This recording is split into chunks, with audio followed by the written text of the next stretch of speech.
Marriage అయిన తర్వాత husband wife కి సపోర్ట్ చేయాలా, మదర్ కి సపోర్ట్ చేయాలి? ఇద్దరికి సపోర్ట్ చేయాలండి. There should be a balance. Okay.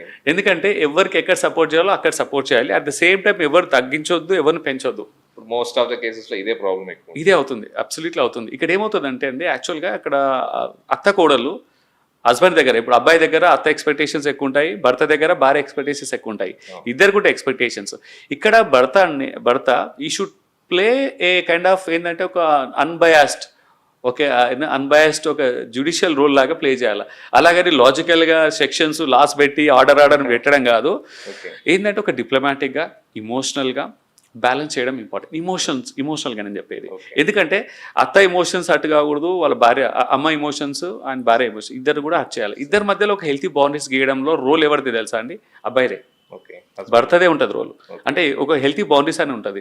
ఇప్పుడు భార్య కూడా ఒక బౌండరీ పెట్టాలి, హెల్తీ బౌండరీ.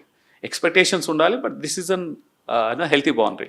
ఎనీథింగ్ అతి మంచిది కాదండి. అతివృష్టి అనావృష్టి